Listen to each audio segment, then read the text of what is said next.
प्यारे दोस्तों, बहुत समय पहले एक राजा था। उस राजा की 4 पत्नियां थी जो अलग अलग महलों में रहती थी। हर महल सोने चांदी का बना हुआ था और उनकी सेवा के लिए सैकड़ों सुंदर स्त्रियां काम करती थी। इन चारों रानियों के महलों के नाम थे सफेद भवन, लाल भवन, हरा भवन और बैंगनी भवन। राजा ने ऐसा प्रबंध किया था कि सफेद भवन वाली रानी खुद भी सफेद चमकदार कपड़े पहनती और उसकी सभी सेविकाएं भी उजले कपड़े ही पहनती थी। इसी तरह लाल भवन वाली रानी और उसकी नौकरानियां लाल कपड़े पहनती। हरे भवन का पहनावा हरा होता और बैंगनी भवन का बैंगनी। इस तरह चारों महल अपने सामान और सजावट के हिसाब से एक दूसरे से बिल्कुल अलग दिखाई देते थे। राजा एक दिन सफेद भवन में रुककर खाना खाता तो दूसरे दिन लाल भवन में जाता। इसी तरह बारी बारी हर महल में रुकता। इस कारण चारों रानियां उससे बहुत प्रसन्न रहती थी। राजा की प्रजा भी उससे बहुत संतुष्ट थी, क्योंकि वो सबको एक नजर से देखता था और उसकी सभा में न्याय इस तरह किया जाता था कि दूध का दूध और पानी का पानी अलग हो जाता। किसी की हिम्मत न थी कि किसी पर अत्याचार कर सके। राजा रूप बदलकर रात को नगर में घूमता और देखता कि उसकी प्रजा का क्या हाल है। किसी को किसी तरह का कष्ट तो नहीं है, कोई किसी को सताता तो नहीं है। जाहिर है कि ऐसे न्याय करने वाले और भले राजा से कौन है जो प्रसन्न न रहता। लेकिन राजा खुद कभी खुश न रहता था। उसके खुश न रहने का कारण यह था कि चारों रानियों में से किसी से भी कोई संतान न हुई थी और उसके राजपाट का कोई उत्तराधिकारी न था। दवा और प्रार्थना सब कुछ किया गया, मगर राजा संतान के सुख से वंचित ही रहा और अपनी इस बदकिस्मती पर उस दिन उसको और भी ज्यादा दुख हुआ, जिस दिन वो रूप बदलकर रात में ऐसे कुछ लोगों के पास पहुंचा जो एक जगह बैठे आग जलाकर बातें कर रहे थे। यात्री के रूप में राजा हाथ पैर सेंकने के बहाने उस जगह पहुंच गया। उसे किसी ने न पहचाना, इसलिए कि वो बिल्कुल यात्री बना हुआ था। अभी वो आग ताप ही रहा था कि बातों का रुख बदल गया और चर्चा खुद उसी की होने लगी। एक ने कहा, हमारा राजा भी कोई राजा है जिसे संतान की जगह ईश्वर ने एक बच्चा तक न दिया। उससे तो हम लोग ही अच्छे हैं कि हमारे घर बच्चों से भरे हुए हैं। राजा को ये बातें सुनकर बहुत दुख हुआ और उस दिन से उसने दरबार लगाना बंद कर दिया। न अपनी रानियों के पास जाता, न किसी से मिलता जुलता। एक कमरे में अकेला लेटा दुख और शोक किया करता। इस बात से राजा के सारे देश में दुख की एक लहर दौड़ गई।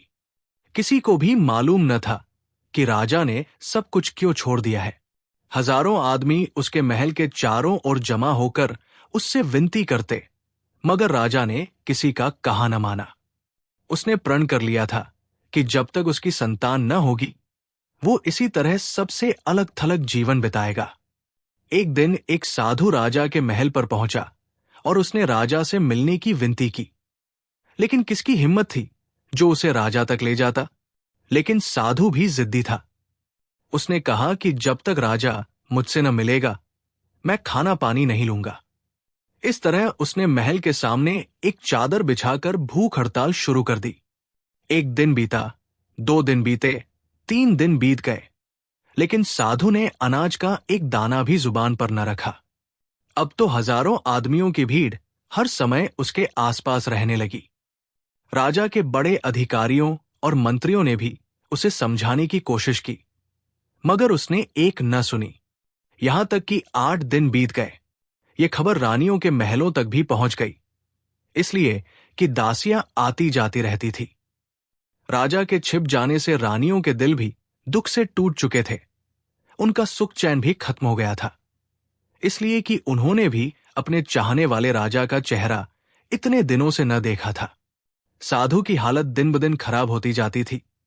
लोगों को अब उसकी महानता और सच्चाई का भी विश्वास हो गया था, क्योंकि इस तरह कोई भी मनुष्य इतने दिनों तक भूखा प्यासा नहीं रह सकता।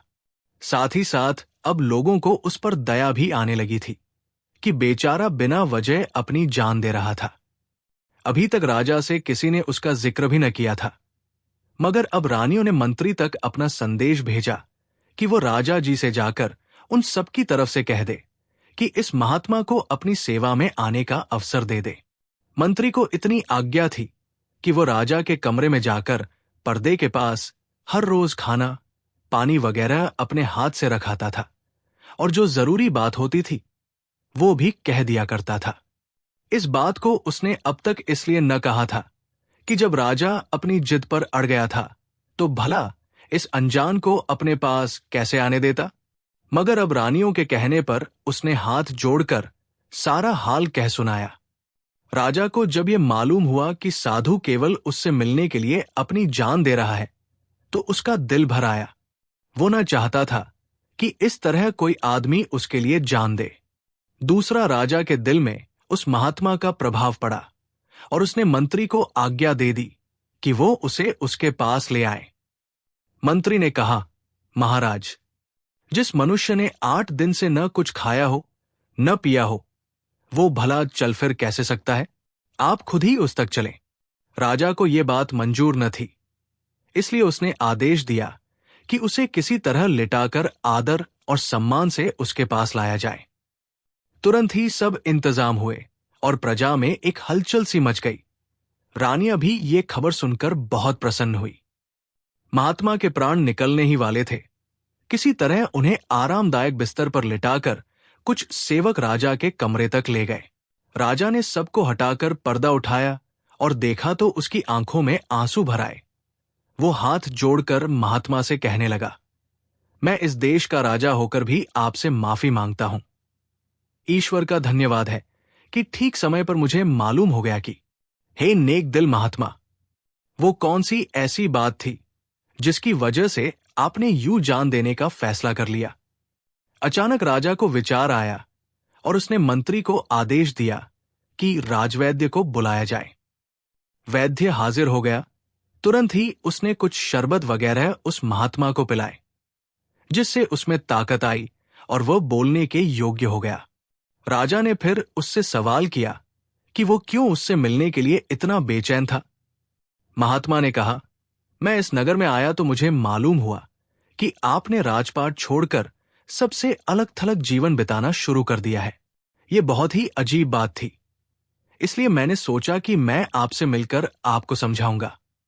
हे राजा, ईश्वर की कृपा से मनुष्य को कभी निराश नहीं होना चाहिए। मैं तेरे लिए प्रार्थना करूंगा और तेरी इच्छा पूरी होगी। तेरे दिल की दुनिया आबाद हो जाएगी। इस बंद कमरे से निकल और अपना राजपाट संभाल। इसके बाद साधु ने अपनी झोली से एक छोटी सा डिब्बा निकाला और उसमें से एक प्रकार का पाउडर निकालकर राजा को दिया और कहा कि इसे खाकर वो अपनी जिस रानी के पास जाएगा उसी से सिंहासन का वारिस पैदा हो जाएगा। लेकिन उसे बचाना और उसकी सुरक्षा करना राज्य के कामों से भी ज्यादा कठिन होगा। इतना कहकर वो महात्मा साधु शाही महल से बाहर निकल आया और एक तरफ को चला गया। बहुत से लोग उसके पीछे दौड़े, लेकिन वो नगर से बाहर निकलकर जंगल में गायब हो गया। राजा देर तक साधु के दिए हुए पाउडर को लिए बैठा सोचता रहा और फिर उसने उसे सिरहाने एक डिब्बी में रख दिया। उसका दिल कह रहा था कि जरूर ये मनुष्य कोई सिद्ध महात्मा है, वरना उसे ये बात मालूम न हो सकती कि मैंने किस लिए राजपाट छोड़कर सबसे दूरी पसंद कर ली थी। लेकिन अब सबसे बड़ी कठिन बात यह थी कि वो अपनी चारों रानियों को बराबर ही चाहता था। किसके पास जाता? फैसला करना उसके लिए कठिन था। आखिरकार उसने ये किया कि पवित्र ग्रंथ का पाठ करने के बाद ईश्वर से प्रार्थना मांगी कि वो सपने में उसको रास्ता दिखाए कि वो अपनी किस रानी के पास जाए। और ईश्वर ने राजा की प्रार्थना सुन ली। सपने में उसे दिखाई दिया कि वो अपनी चारों रानियों से कहे कि साधु ने कहा है कि राजा की जो रानी जंगल में जाकर अकेली 40 दिन तक कठिन तपस्या करेगी, परमेश्वर उसी को संतान के धन से मालामाल करेगा, और जो रानी इस त्याग और बलिदान के लिए तैयार हो जाए उसी के पास राजा उस पाउडर को खाकर जाए और उसे महल से न निकाले। राजा ने ऐसा ही किया।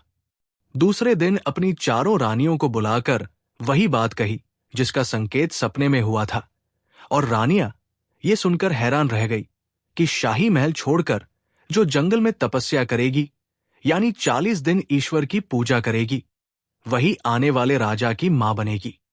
ये आसान बात तो न थी कि महल के भोग विलास छोड़कर, सुंदर दासियों के झुंड से निकलकर जंगली जानवरों के साथ सुनसान जंगल में रहा जाए। एक एक से राजा ने पूछा, लेकिन सफेद महल वाली रानी ने राजा से वादा किया कि वो उसकी दिल की इच्छा पूरी करने के लिए महल छोड़कर जंगल में 40 दिन बिताएगी। राजा उससे बहुत प्रसन्न हुआ और कहने लगा कि ईश्वर की तरफ से इस तरह की परीक्षा का आदेश मिला था, वरना किसी को भी जंगल जाने की जरूरत नहीं। ये सुनकर तो तीनों यानी लाल, हरी और बैंगनी महल वाली रानियों को बड़ा दुख हुआ, इसलिए कि उनका मान और प्रेम राजा की नजरों में कम हो गया था और सफेद महल वाली का महत्व बढ़ गया था। हालांकि इसमें सफेद महल वाली का कोई दोष न था, मगर वो तीनों उसकी मन ही मन दुश्मन बन गई, लेकिन ऊपर से पहले ही की तरह सहेली बनी रही। और ये दुश्मनी उस वक्त तो और भी बढ़ गई जब सफेद महल वाली के यहां एक चांद जैसा राजकुमार पैदा हुआ। सारे देश में उसकी खुशी मनाई गई। 7 दिन तक सारी प्रजा को शाही खाना मिला और हर बूढ़े, जवान और बच्चे को कपड़े दिए गए। साधुओं और मांगने वालों को धनवान कर दिया गया। हर घर में दीप जलाए गए। मतलब ऐसी खुशी मनाई गई जैसी किसी राजा ने कभी न मनाई होगी। राजा पहले से भी अब सफेद महल वाली को ज्यादा चाहने लगा था। राजकुमार के पैदा होने के बाद से तो वो बस उसी रानी का होकर रह गया था। लाल, हरी और बैंगनी रानी ने भी ऊपर से बड़ी खुशी मनाई और राजा को दिखाने के लिए खूब नाची गाई, मगर मन ही मन जल भुनकर राख हो गई और ये सोचने लगी कि किसी तरह राजकुमार को खत्म करवा दे। तीनों ने मिलकर ये योजना बनाई कि अपनी दासियों में से सबसे चालाक और भरोसेमंद दासियों को ये काम सौंपा कि वो जाकर तांत्रिकों और जादूगरों से मिले और जितना भी रुपया लगे खर्च करें, मगर कोई ऐसा रास्ता निकालें कि राजकुमार का किस्सा खत्म हो जाए। लाल महल वाली रानी इनमें सबसे आगे थी। प्रार्थना, ताबीज और जादू टोने होने लगे और आखिरकार एक तांत्रिक के उपाय से यह हुआ कि राजकुमार दिन ब दिन कमजोर होने लगा। राजा और सफेद रानी बहुत चिंता में रहने लगे। राजवैद्य ने बड़े बड़े इलाज किए, मगर कुछ लाभ न हुआ। बच्चा जो फूल की तरह खिला रहता था, पतझड़ में मुरझाई हुई पत्ती की तरह हो गया। आखिर राजा ने पवित्र ग्रंथ का पाठ करके एक दिन ईश्वर से प्रार्थना की और कहा कि हे सच्चे स्वामी, या तो मेरे बच्चे को स्वास्थ्य दे या मुझे मौत दे दे, मैं इसके बिना जीवित न रहूंगा।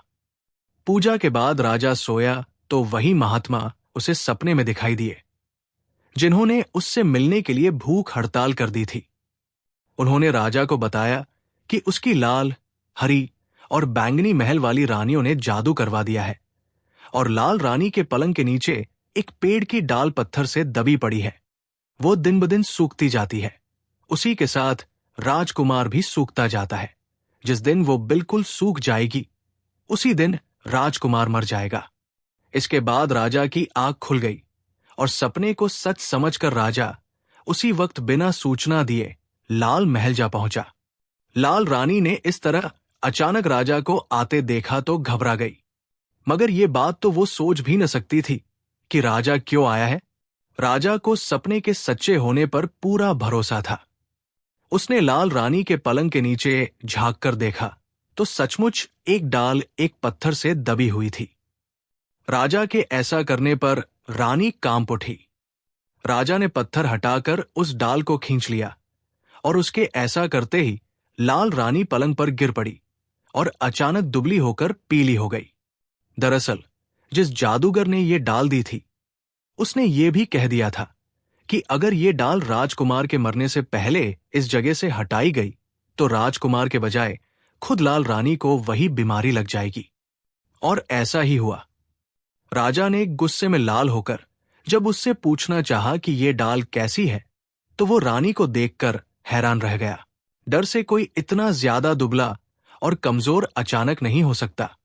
जरा ही देर पहले वो लाल गुलाब की तरह खिली हुई और सुंदर थी, मगर अब एक पल में उसके गाल पिचक गए थे, आंखें धंस गई थी, चेहरा पीला हो गया था। राजा लाल रानी को बहुत चाहता था, इसलिए कि वो बहुत सुंदर थी और चंचल थी। उसकी समझ में ना आ सका कि अचानक ये क्या हो गया। फिर भी उसने रानी से पूछा, ये डाल तुम्हारे पलंग के नीचे क्यों दबी हुई थी? सच सच बताओ। और रानी झूठ न बोल सकी। उसने कहा, मैंने जैसा किया वैसा पाया। जो दूसरों के लिए कुआं खोदता है, खुद उसी में गिर पड़ता है। जो किसी के साथ बुराई करता है, खुद अपने साथ धोखा करता है।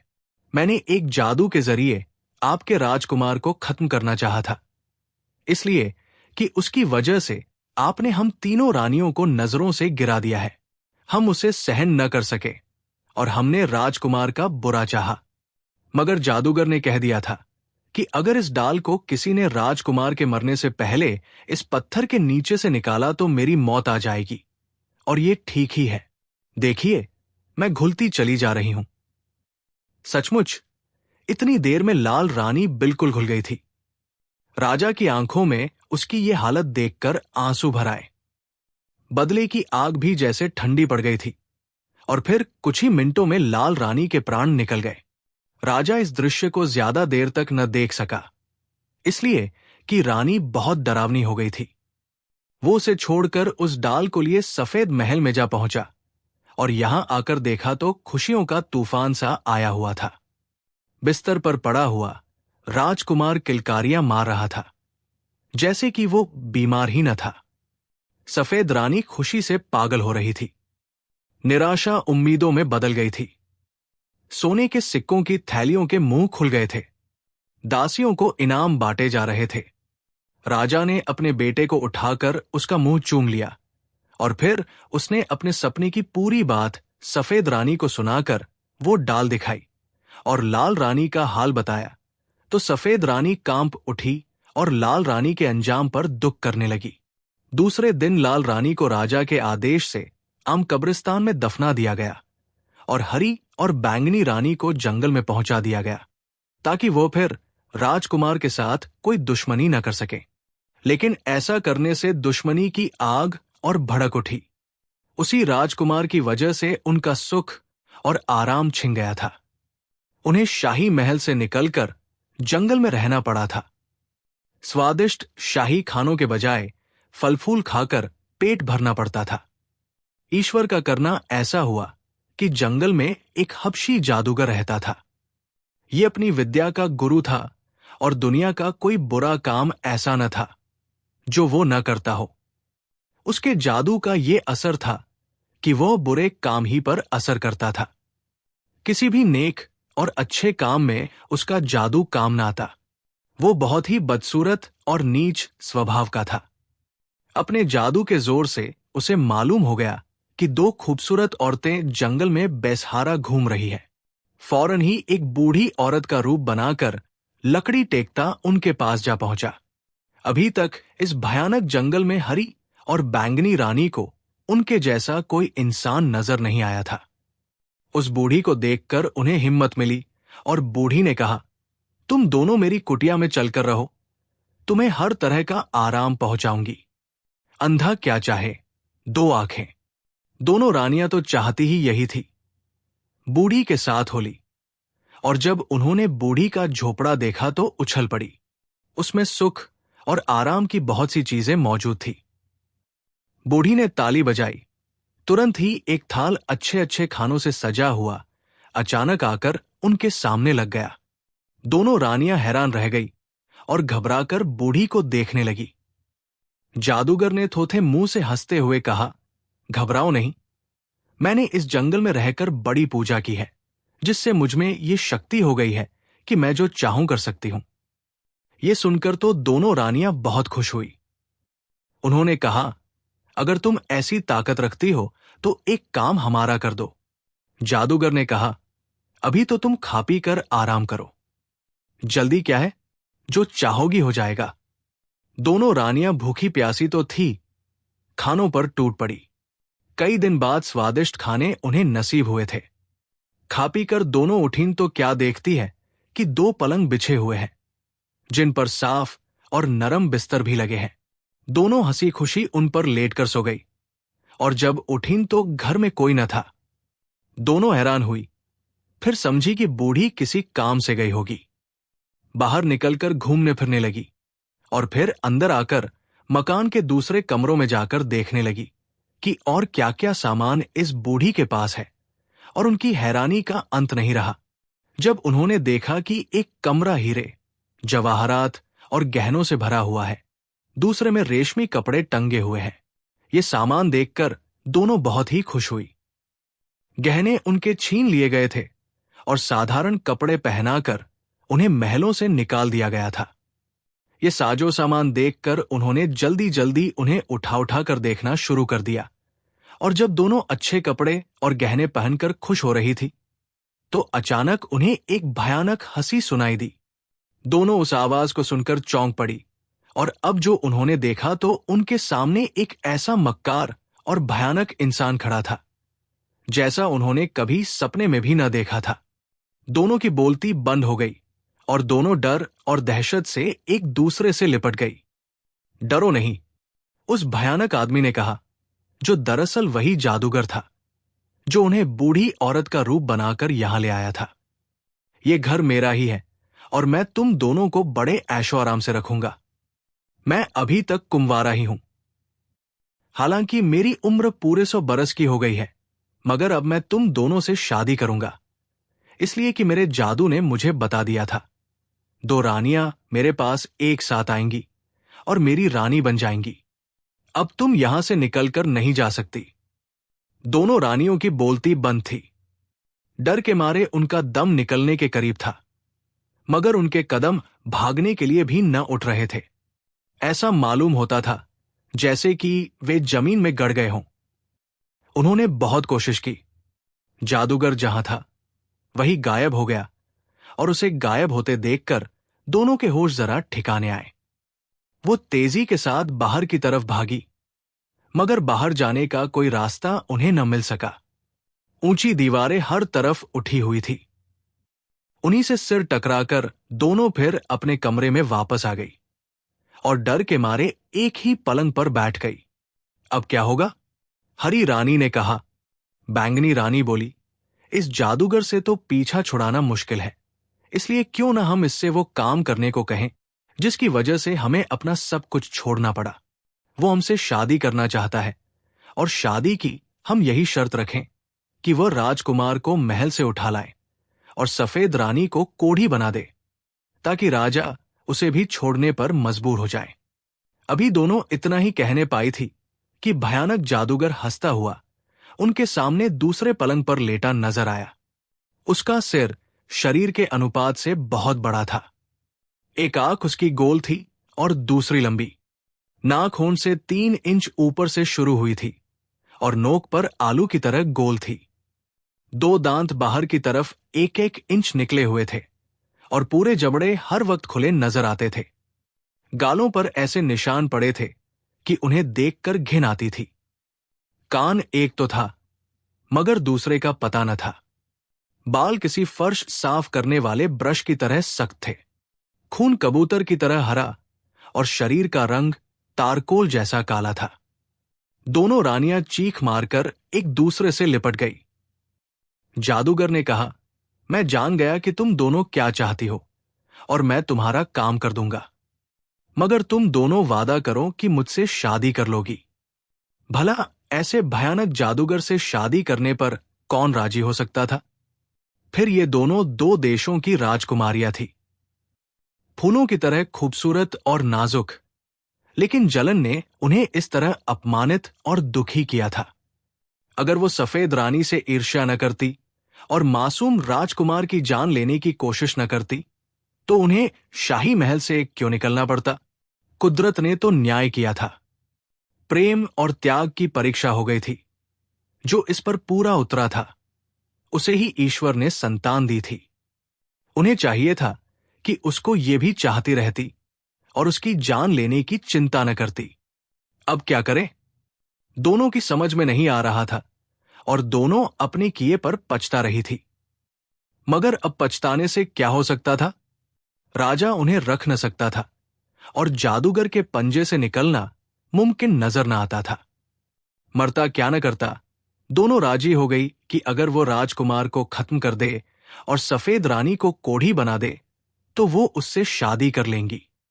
जादूगर ने एक भयानक हंसी हंसते हुए अपने जादू के जोर से दोनों रानियों को कुत्तों की शक्ल में बदल दिया, इसलिए कि उसे डर था कि कहीं ये दोनों भाग न जाएं। उसके बाद वो अपने मकान से गायब हो गया। सफेद रानी अपने फूल जैसे बेटे के साथ सुख से जीवन के दिन गुजार रही थी। राजा भी बेहद खुश था। अब उसे 4 पत्नियों की मुसीबत से मुक्ति मिल गई थी। सफेद रानी का साथ और दरबार करने के बाद जो कुछ वक्त बचता वो ईश्वर की पूजा करने में गुजारता। अचानक उसे मालूम हुआ कि राजकुमार कहीं खो गया है। हालांकि महल की निगरानी पर हर वक्त सिपाही रहा करते थे। राजा घबराया हुआ महल में दाखिल हुआ तो एक दूसरा ही दृश्य उसे नजर आया। सफेद रानी, जिस पर वो जान देता था, उसके सामने इस तरह खड़ी रोध हो रही थी कि उसकी उंगलियों से पीप बह रही थी और शरीर के जो हिस्से भी खुले थे वो सफेद पड़ गए थे। राजा को देखते ही वो चीख कर उसकी तरफ दौड़ी, मगर राजा को ऐसी घिन आई कि उसने उसे दूर ही रहने का इशारा किया। फिर रानी ने रो रो कर राजा को बताया कि राजकुमार खेलते खेलते नजरों से ओझल हो गया और उसी वक्त से मेरी ये हालत हो गई। राजा महल से वापस दरबार आया और उसने ऐलान कर दिया कि जो कोई राजकुमार का पता लगाकर ले आएगा उसे सोने और जवाहरात में तोल दिया जाएगा। राजा से सभी प्रेम करते थे, इसलिए कि वो बड़ा दयालु और न्यायप्रिय था। राजा का दुख प्रजा का दुख बन गया था और हर आदमी राजकुमार की तलाश में घूमने लगा। लेकिन वो तो जादूगर के जाल में था। उसका पता कोई कैसे लगा सकता था? 24 घंटे गुजर गए मगर राजकुमार का कोई सुराग न लगा। तो राजा ने कसम खा ली कि जब तक राजकुमार न मिल जाएगा वो कुछ न खाएगा। इस तरह उपवास करते उसे 48 घंटे गुजर गए कि अचानक उसे मालूम हुआ कि वही महात्मा आए हैं जिनकी प्रार्थना से राजकुमार पैदा हुआ था।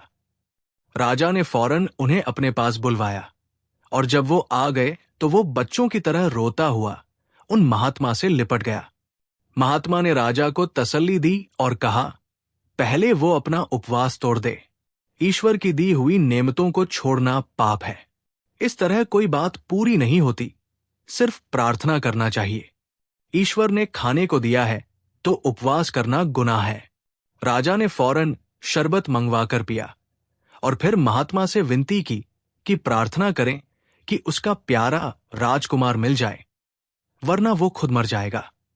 साधु ने कहा, राजकुमार जीवित है, लेकिन वो एक जादूगर के कब्जे में है और जादूगर बड़ा ही अत्याचारी और डरावना है। आपकी पूरी सेना भी उस पर काबू नहीं पा सकती। दरअसल जिन रानियों को आपने निकलवा दिया है उन्होंने पहले महल में ही राजकुमार को खत्म करने की कोशिश की थी, मगर सफल न हो सकी। आपने उन्हें महल से निकाल दिया। वो उसी दुष्ट जादूगर के कब्जे में है और जादूगर ने उन्हें खुश करने और अपनी पत्नी बनाने के बदले ये काम किया है कि राजकुमार को उठा ले गया और उसकी मां को कोढ़ी बना दिया। राजा ने कहा, लेकिन ऐसी कोई सूरत निकालिए कि राजकुमार मुझे मिल जाए और मेरी रानी का कोज जाता रहे। साधु ने कहा, यह बात आसान नहीं। अगर आप ऐसा चाहते हैं तो इसके लिए आपको काले कुएं में उतरकर चमकीली परी को राजी करना पड़ेगा। उस जादूगर के अत्याचार का तोड़ चमकीली परी ही के पास है। राजा ने कहा, मैं दुनिया की हर मुसीबत अपने प्यारे राजकुमार के लिए उठा सकता हूं। संतान से ज्यादा इंसान को कुछ प्यारा नहीं होता।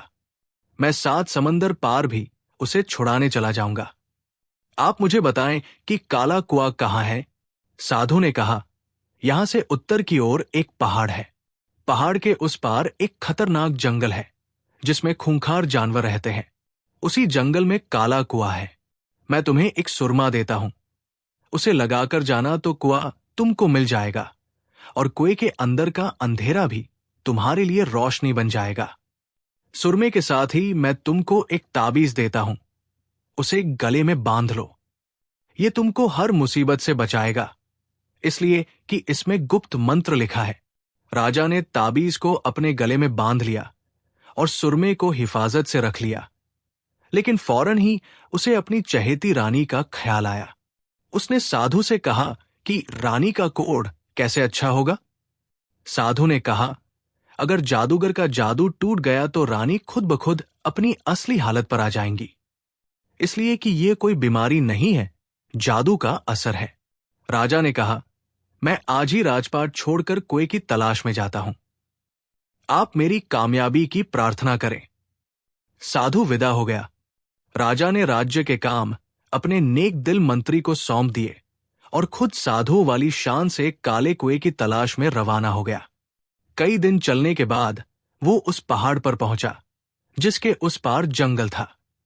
पहाड़ से गुजरकर वो जंगल में पहुंचा जो 50 मील तक फैला नजर आता था और हर तरफ उसमें शेर, चीते दहाड़ते नजर आ रहे थे। लेकिन राजा पर तो राजकुमार को आजाद कराने का भूत सवार था। वो बिना डरे जंगल में चलने लगा। शेर और चीते उसके पास से निकलते थे, मगर इस तरह के जैसे वो उसे देख ही न रहे हों। अब तो राजा को गुप्त मंत्र का कमाल नजर आ गया। सचमुच उसकी बरकत थी कि ये खूंखार जानवर बकरियों की तरह बिना नुकसान पहुंचाए नजर आ रहे थे। लेकिन काला कुआं कहां होगा? इस लंबे चौड़े जंगल में, जहां बड़े बड़े पेड़ इस तरह छाया किए हो कि कुछ नजर ही ना आता हो, काला कुआं कैसे नजर आ सकता था? फौरन राजा को साधु के दिए हुए सुरमे का ख्याल आया। उसने सुरमा निकालकर आंखों में लगाया तो कुदरत का तमाशा नजर आया। सारा जंगल नजरों में इस तरह आसमाया कि वहां का कोना कोना नजर आने लगा। काला कुआं भी सामने आ गया और राजा बड़ी आसानी से उस तक पहुंच गया, इसलिए कि उसका रास्ता उसकी निगाहों में आ गया था। कुआं बहुत ही भयानक और अंधेरा था। पानी न जाने कितनी दूर था कि नजर ही न आता था। लेकिन राजा ने गौर किया तो उसमें सीढ़ियां सी बनी थी। राजा ने ईश्वर का नाम लेकर उनकी मदद से कुएं में उतरना शुरू कर दिया। न जाने कुआं कितना गहरा था कि उसकी तली नजर ही न आती थी, मगर राजा बिना डरे उतरता चला जा रहा था। आखिरकार वो तली तक पहुंच गया, लेकिन यहां पानी न था। काले पत्थर का एक फर्श लगा हुआ था। अब तो राजा परेशान हो गया, इसलिए कि अब वो क्या करे उसकी समझ में नहीं आ रहा था। चमकीली परी तक पहुंचने का क्या रास्ता होगा? वो यही सोच रहा था कि अचानक जोर की गड़गड़ाहट हुई और 2 काले भयानक राक्षस कहीं से निकलकर उसके सामने आ गए। उनके मुंह से आग के शोले निकल रहे थे, मगर राजा बिल्कुल सुरक्षित रहा। आग के शोले उस तक आते मगर जला न सकते थे। शायद ये गुप्त मंत्र का कमाल था। आखिर परेशान होकर राक्षस उसके सामने झुककर गिर पड़े। राजा ने कहा, मैं चमकीली परी से मिलना चाहता हूं, मुझे उसके पास ले चलो। दोनों राक्षस आदर के साथ खड़े हो गए। फिर उन्होंने फर्श पर पैर पटके तो वहां एक दरवाजा बन गया और एक जीना नजर आया। राजा तेजी के साथ जीने की सीढ़ियां उतरने लगा। अंदर चांदनी सी छिटकी हुई थी। न कोई दिया जल रहा था, न बिजली के बल्ब रोशन थे, लेकिन कण कण जगमगा रहा था। राजा यहां की सजावट और सुंदरता देखकर दंग रह गया। यहां की शान शौकत उसके महल से भी ज्यादा थी। और फिर अचानक कुछ बहुत ही खूबसूरत रंग बिरंगी तितलियों जैसी सुंदर लड़कियां, जिनके पंख लगे हुए थे, आकर सामने खड़ी हो गई और झुककर राजा को प्रणाम करके उन्होंने हाथों से इस बात का इशारा किया कि उनके साथ हो जाए। राजा उन तितली जैसी लड़कियों के साथ चला। आगे एक विशाल नहर नजर आई, जिसमें दूध जैसा साफ पानी लहरें ले रहा था और अजीब तरह की चांदी जैसी मछलियां तैर रही थी। तितलियों जैसी लड़कियां नहर के पानी पर इस तरह चलने लगी जैसे कि वो कोई सड़क हो। लेकिन राजा रुक गया। वो भला पानी पर कैसे चल सकता था? मगर तितलियों ने पलटकर देखा और इशारा किया कि वह चला आए। राजा को हर हाल में चमकीली परी तक पहुंचना था, इसलिए ईश्वर का नाम लेकर उसने भी कदम बढ़ाया। और फिर उसकी हैरानी का अंत नहीं रहा जब वो उस पानी पर इस तरह चलने लगा जैसे कि वो सफेद शीशे की बनी कोई सड़क हो। नहर पार करने के बाद फूलों से लदे हुए बगीचे में एक बहुत ही सुंदर फव्वारा दिखाई दिया, जिसकी फुहारों से संगीत निकल रहा था। उस जगह की सुंदरता देखकर राजा सब कुछ भूल गया और कुछ पलों के लिए वो बिल्कुल शांत और स्थिर खड़ा रह गया। लेकिन फिर उसे अपने उस काम का ध्यान आ गया जिसके लिए वो यहां आया था। उसने फव्वारे से नजरें हटाई तो देखा कि तितलियां उसे चलने का इशारा कर रही है। राजा फिर चल पड़ा। कुछ दूर फूलों के बीच चलकर उसे सीढ़ियां उतरनी पड़ी और फिर उसके सामने एक शानदार महल था जो चांदी जैसी धातु का बना था। उसके गेट पर बहुत ही भयानक किस्म के राक्षस पहरा दे रहे थे। उनके सिरों पर नोकदार सींग थे, लेकिन राजा को देखते ही वे सब सिर झुकाकर खड़े हो गए। और फिर अचानक महल का दरवाजा इस तरह खुला जिस तरह आजकल सिनेमाघरों के स्टेज के पर्दे सरकते हैं। अंदर दो कतारें बनाए एक ही शक्ल सूरत की सुंदर औरतें खड़ी थी, जिनके कंधों पर सफेद रेशम के पंख थे। उनके कपड़े भी बिल्कुल सफेद थे, जो उनके रंग से मेल खाते थे। राजा उन परियों की कतारों के बीच से गुजरकर एक बहुत ही विशाल हॉल में पहुंचा, जिसकी हर चीज सफेद थी और छत में हजारों छेदों के जरिए चमकीली किरणें गुजरती हुई उस जगह को और भी प्रकाशित कर रही थी। बीच में सच्चे मोतियों का बना एक सिंहासन बिछा हुआ था। उस पर सफेद कालीन पर गोल तकिए से लगी एक ऐसी सुंदर औरत बैठी थी जैसी कभी राजा ने न देखी थी। उसका रोब और सुंदरता देखकर राजा घबरा गया और उसे महसूस होने लगा जैसे कि उस पर जादू कर दिया गया हो। लेकिन जल्द ही उसने अपने होश संभाले और झुककर उस सुंदरी को प्रणाम किया, इसलिए कि वो समझ गया था कि चमकीली परी यही हो सकती है। सचमुच वो सिर से पैर तक प्रकाश थी। चमकीली परी ने इशारा किया और तुरंत ही एक शानदार कुर्सी जैसी कोई चीज वहां आ गई। राजा उस पर बैठ गया। राजा के साथ आने वाली तितलियां आदर से उल्टे पैरों वापस चली गई। अब चमकीली परी और राजा दोनों अकेले थे। राजा ने, जो अपने राजकुमार के लिए बेचैन था, आदर के साथ कहा, हे चमकीली परी, आपको मेरे दिल की हालत जरूर मालूम होगी। ईश्वर के लिए मुझे वो उपाय बताइए जिससे मेरी दिल की इच्छा पूरी हो। चमकीली परी ने सिंहासन पर पड़े हुए एक आईने को उठाकर देखा और फिर उसे राजा की तरफ बढ़ा दिया। राजा ने आईना अपने हाथ में लेकर देखा तो उसे नजर आया कि एक बहुत ही भयानक किस्म का इंसान जोर जोर से हंस रहा है। सामने ही उसका प्यारा राजकुमार जमीन पर बेहोश पड़ा है और पास ही दो कुत्तियां खड़ी है। फिर अचानक दो कुत्तियां उसकी हरी और बैंगनी रानियां बन गई। जादूगर ने कहा, देखो, मैं इस राजकुमार को तुम्हारे पास ले आया और इसकी मां को मैंने कोढ़ी बना दिया। अब तुम दोनों अपना वादा पूरा करो और मुझसे शादी कर लो। दोनों रानियों ने एक दूसरे को भयानक नजरों से देखा, मानो पूछ रही हो कि अब क्या करना चाहिए। ऐसे भयानक इंसान से शादी करना आसान न था। हरी रानी बहुत तेज थी। उसने सोचा कि कुछ और शर्त लगाए और उसने कहा, तुम जानते हो कि हम दोनों राजा की रानियां हैं, इसलिए जब तक राजा जिंदा है हम तुमसे शादी कैसे कर लें? उसने हमको छोड़ा नहीं है। जादूगर ने एक जोरदार ठहाका ऐसा लगाया कि दीवारें कांप उठीं। फिर बोला, मेरे लिए ये मुश्किल काम नहीं है, मगर ये सोच लो कि तुम मुझे धोखा नहीं दे सकती। मेरे पंजे से निकलना शेर के मुंह से निकलने से भी ज्यादा मुश्किल है। मैं जाता हूं और राजा को मारकर अभी उठाए लाता हूं। और इतना कहकर जादूगर नजरों से गायब हो गया। दोनों रानियां फिर कुत्तियां बन गई और राजकुमार वैसे ही बेहोश पड़ा रहा।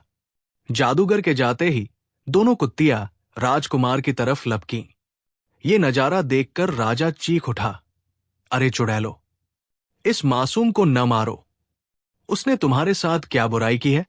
और उसी समय चमकीली परी ने वो आईना राजा के हाथ में से ले लिया और अब फिर राजा के सामने वही मायावी माहौल था जिसमें चमकीली परी नजर आ रही थी। राजा बच्चों की तरह बिल्ख बिलख कर रोने लगा। चमकीली परी को उस पर बड़ा तरस आया। उसने कहा, हे राजा, तुम किस्मत वाले हो कि यहां आ गए, वरना जादूगर तुमको भी खत्म कर देता। लेकिन अब जादूगर तुम्हारा बाल भी बांका नहीं कर सकता। उसकी इतनी हिम्मत नहीं कि वो यहां आ सके, और न उस समय तक तुमको कोई नुकसान पहुंचा सकता है, जब तक ये ताबीज तुम्हारे गले में पड़ा है, जिसकी वजह से तुम काले कुएं में पहुंचकर जिंदा बच गए। राजा ने कहा, हे दयालु परी, ईश्वर तुम पर अपनी कृपा बरसाए। मैं मरने से नहीं डरता, मैं तो सिर्फ अपने राजकुमार की जिंदगी चाहता हूं। उसे किस तरह बचाऊं, ये आप मुझे बता दें।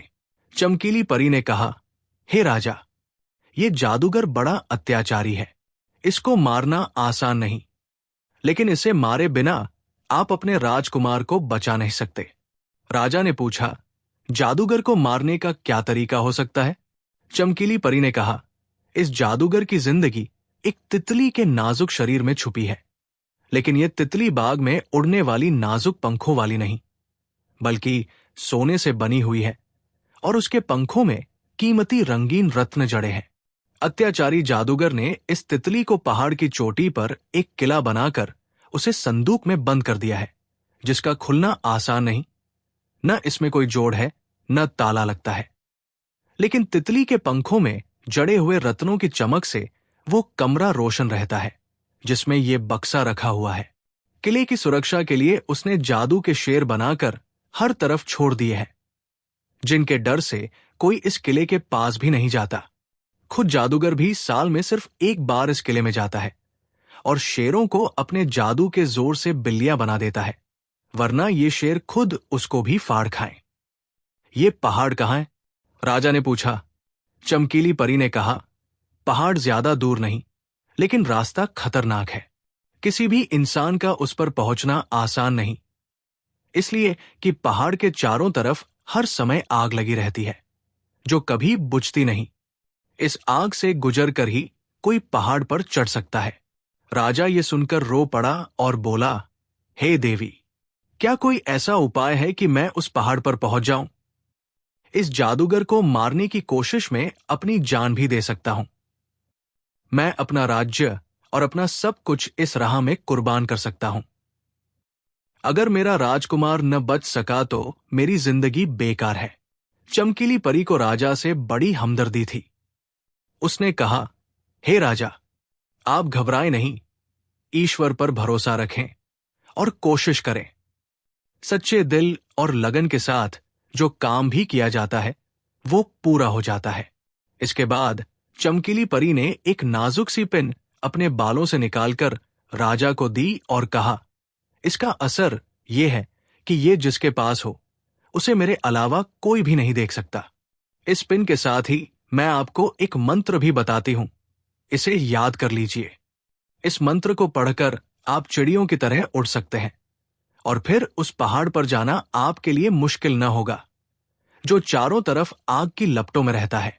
शेर आपका कुछ न बिगाड़ सकेंगे, इसलिए कि आपको वे देख ही न पाएंगे। दूसरा जो ताबीज आपके पास है, उसके होते हुए मौत के देवता के अलावा कोई आपकी जान नहीं ले सकता। राजा ने कहा, हे प्रेम और व्यवहार की मूरत परी, ये सब कुछ तो हो गया, लेकिन क्या उस समय तक वे कुत्तियां मेरे कलेजे के टुकड़े को जिंदा रहने देंगी? मैंने आपके आईने में देखा था कि वे चुड़ैलें उसे मार डालना चाहती हैं। कहीं ऐसा न हो कि वे उसे खत्म कर दें, फिर मेरा जादूगर को मारना भी बेकार हो जाएगा। मैं तो ये सब कुछ अपने बेटे के लिए करना चाहता हूं। चमकीली परी ने जल्दी से आईना उठाकर देखा और फिर उसे राजा के सामने कर दिया। राजा ने देखा कि उसका राजकुमार पलंग पर लेटा हुआ है और दोनों राजकुमारियां कुत्तियों की शक्ल में बंधी हुई है। चमकीली परी ने कहा, हे राजा, जादूगर तुम्हारे बच्चे को नुकसान न पहुंचाएगा। तुम तसल्ली रखो, वो तुम्हारी नीच पत्नियों की ये इच्छा उस समय तक पूरी न होने देगा, जब तक कि खुद उसकी ये इच्छा पूरी न हो जाए कि तुम्हारी पत्नियों से शादी कर ले, और ये बात आसान नहीं। दुनिया की कोई भी औरत इस जादूगर की पत्नी बनना पसंद नहीं करेगी। राजा ने कहा, फिर भी मेरा दिल नहीं मानता कि मेरा बच्चा ऐसे खतरनाक जादूगर और दुष्ट औरतों के बीच रहे। जब भी मौका मिलेगा वे उसे मार डालेंगी। चमकीली परी ने कहा, तो फिर तुम ऐसा करो कि पहले इस बच्चे को उठाकर यहां ले आओ, इसलिए कि और कहीं भी वो जादूगर से नहीं बच सकता, वो उसे उठा ले जाएगा। राजा को चमकीली परी की ये बात बहुत पसंद आई। उसने ईश्वर का नाम लेकर हिम्मत की और तैयार हो गया। चमकीली परी ने उसे दुआएं दी, फिर ताली बजाई और ताली बजते ही तितलियों जैसी उसकी सुंदर सेविकाएं लाइन बनाकर प्रकट हो गई। चमकीली परी का इशारा पाते ही राजा प्रणाम करके रवाना हो गया और जिधर से आया था उधर ही से कुएं में पहुंचकर जंगल में आ गया। फिर उसने उड़ने का इरादा किया और परी के बताए हुए मंत्र को पढ़ा और उसके जोर से हवा में उड़ गया। उड़ते उड़ते राजा उस जंगल में पहुंच गया जहां जादूगर के घेरे में उसकी शैतान पत्नियां और उसका मासूम राजकुमार कैद था। राजा इस घेरे में आसानी से उतर सकता था, इसलिए कि उसे किसी दरवाजे से अंदर नहीं जाना था, और जिस समय वो वहां उतरा तो उसका प्यारा राजकुमार सो रहा था और पत्नियां कुत्तियों की शक्ल में जंजीरों से बंधी हुई थी। जादूगर एक बड़े पलंग पर आराम कर रहा था। राजा ने तेजी के साथ अपने बेटे को उठाकर सीने से लगा लिया। इतनी ही देर में उसका फूल जैसा चेहरा मुरझा गया था। फूलों की सेज पर सोने वाला ये नन्हा बच्चा लावारिस बच्चे की तरह एक खुरदरे पलंग पर लेटा हुआ था। राजा के आंसू निकल पड़े। उसकी नजर उन कुत्तों पर पड़ी जो कभी हरी और बैंगनी रानी की सुंदर शक्ल में उसके शानदार महल में रहा करती थी और जिन्हें जलन ने इस हालत पर पहुंचा दिया था। उसका दिल चाहा कि उनकी गर्दनें पकड़कर मरोड़ दे, लेकिन फिर उसने सोचा कि इस तरह उनकी मुसीबत का जल्द ही अंत हो जाएगा। उन्हें सजा ऐसी मिलनी चाहिए जो सारी उम्र याद रहे, और इससे बड़ी कोई सजा न हो सकती थी कि वे इस भयानक शक्ल रखने वाले जादूगर की पत्नी बनकर जिंदगी के बचे हुए दिन काटें। इसलिए वो उनसे नहीं बोला। राजकुमार को अपनी पकड़ में लिया और चमकीली परी का बताया हुआ मंत्र पढ़कर उड़ गया। कुत्तियों ने राजकुमार को पलंग से उठते देखा तो भौंकने लगी। उनकी आवाज सुनकर जादूगर की भी आंख खुल गई और वो अंगड़ाई लेता हुआ गुस्से में भरकर कुत्तियों की तरफ आया ताकि उन्हें सजा दे कि क्यों उसकी नींद खराब की। कुत्तियां न मानी, भौंकती ही रही।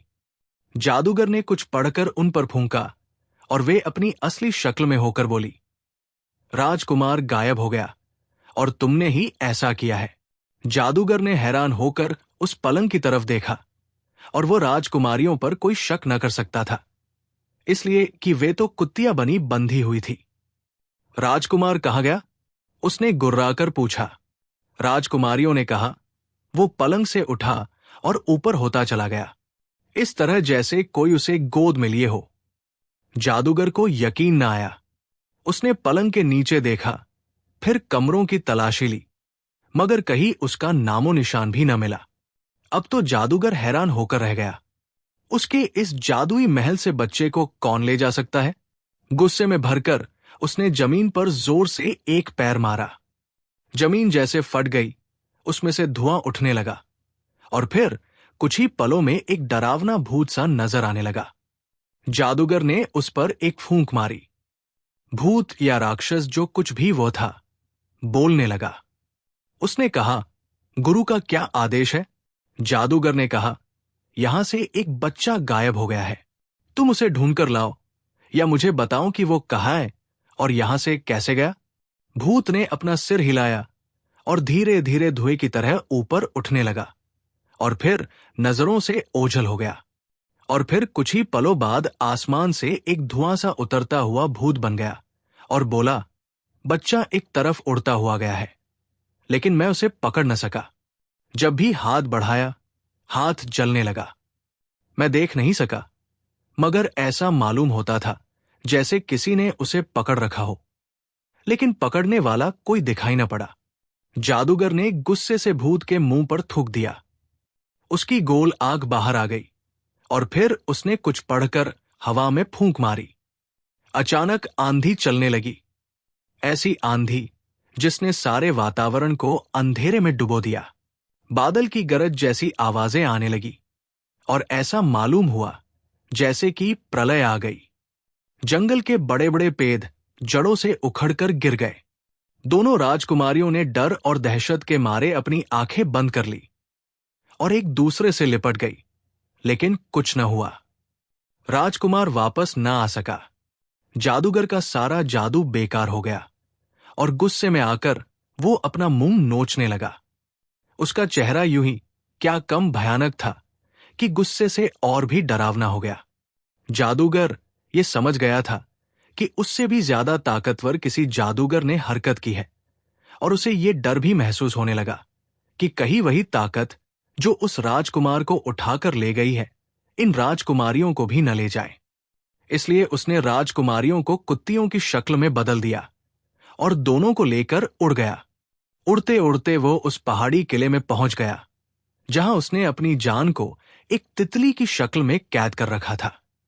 वो समझता था कि उस पहाड़ तक कोई नहीं आ सकता। आग के घेरे और शेरों से कोई भी नहीं बच सकता। रानियों को उसने उनके असली रूप में लाकर कहा, अब तुम दोनों मुझसे शादी करने के लिए तैयार हो जाओ। हरी रानी ने बैंगनी रानी की तरफ देखा और बैंगनी रानी ने हरी रानी की तरफ। फिर हरी रानी ने हिम्मत करके कहा, हे जादूगर, मैंने सुना था कि जादूगर अपने वचन के पक्के होते हैं। तुम राजकुमार को लाए, मगर फिर उसे हमसे दूर कर दिया। शर्त यही थी कि राजकुमार हमारे पास आ जाए और सफेद रानी कोढ़ी हो जाए। उसे तो हमने देखा भी नहीं कि वो कोढ़ी हुई या नहीं। राजकुमार जरूर हमारे पास आ गया था, मगर फिर गायब कर दिया गया। ऐसा जादू ही से होता है और जादूगर तुम हो, हम नहीं। इसलिए पहले उसे लाओ, फिर शादी की तैयारी करना। जादूगर बेचैन होकर रह गया। वो जबरदस्ती नहीं कर सकता था, इसलिए कि उसके गुरु ने उससे वादा ले लिया था कि किसी को वचन देना तो उसे पूरा करना, वरना तुम्हारा जादू खत्म हो जाएगा। गुरु की ये बात उसे याद थी, इसलिए उसने रानियों से कहा, अच्छा, तुम दोनों यही रहो। जब मैं राजकुमार को लेकर आऊंगा तो तुमसे शादी कर लूंगा। जान बची लाखों पाए। रानियों को कुछ चैन मिला, इसलिए कि वे उस भयानक जादूगर की पत्नियां बनने से मर जाना बेहतर समझती थी।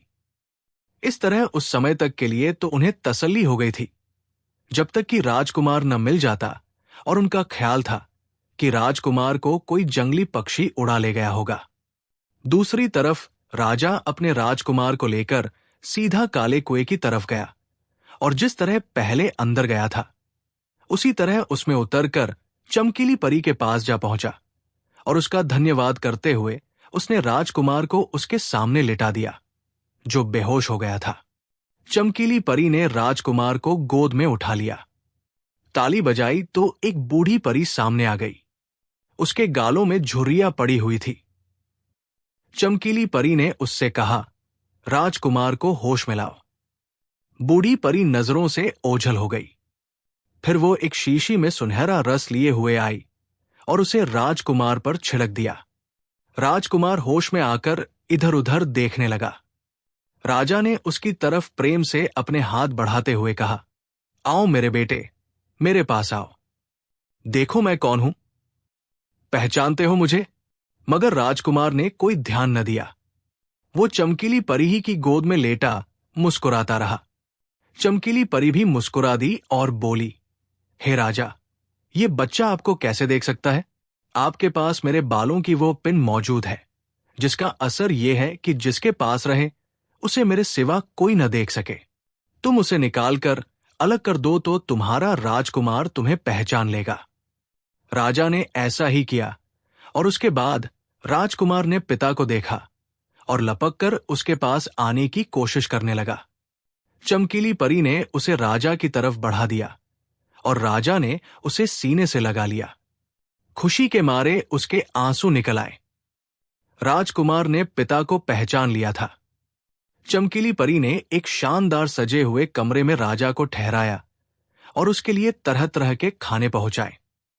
राजकुमार को अलग एक कमरा दिया गया जिसमें बहुत सी चांदी की पलंगियां बिछी हुई थी और उन पर लंबे रेशम वाले सफेद मखमल के नरम गद्दे बिछे हुए थे। राजकुमारी जैसी छोटी छोटी परियां उस पर लेटी थी। राजकुमार उनके साथ हंसी खुशी खेलने लगा। दूसरे दिन राजा ने चमकीली परी से कहा वो जल्दी से जादूगर को मारकर वापस आने की कोशिश करेगा, लेकिन अगर वो सफल न हो सका तो आप इस बच्चे को अपना ही समझें और इसे किसी तरह तकलीफ न होने दें। चमकीली परी ने राजा को भरोसा दिलाया और राजा फिर चमकीली परी की पिन लेकर उड़ा और उस पहाड़ तक पहुंच गया जहां जादूगर रहता था। सचमुच उसके चारों तरफ आग का घेरा था और शेर पहरा दे रहे थे, मगर राजा तो वहां उड़कर पहुंचा था और फिर वो सबको देख सकता था। उसे कोई नहीं देख सकता था। वो आराम से किले में घुसकर हर समय जादूगर और अपनी ईर्ष्यालु रानियों को देखता रहता। वो संदूक भी उसने देख लिया था जिसमें वो तितली बंद थी, जिसमें जादूगर की जान छुपी थी। अब राजा उस तितली को हासिल करने की चिंता में था, मगर उस बक्से को खोलने का कोई रास्ता उसे नजर न आया था। आखिरकार राजा ने नमाज पढ़कर ईश्वर से प्रार्थना मांगी और उसी रात वे महात्मा उसे सपने में नजर आए, जिनकी दुआओं से राजकुमार दुनिया में आया था। उन्होंने कहा, कल सुबह जादूगर पर नजर रखना। सुबह की नमाज पढ़कर राजा जादूगर के पलंग के पास ही खड़ा रहा। जादूगर सोते में बड़बड़ाया, नहीं नहीं, उसे कोई नहीं निकाल सकता। और फिर उसकी आंख खुल गई और घबराकर उठा और सीधा उस लोहे के बक्से के पास पहुंच गया। तो भाई, हुआ यह था कि महात्मा ने सपने में जादूगर को दिखाया कि उसकी तितली को वही उठा ले गया है जो राजकुमार को उसकी कैद से उठा ले गया है। जादूगर को उस सपने से घबराना लाजमी था। उसने बक्से के पास जाकर कुछ मंत्र पढ़े और बक्सा खुल गया। अंधेरे में रत्नों से जगमगाती हुई तितली की रोशनी फैली हुई थी।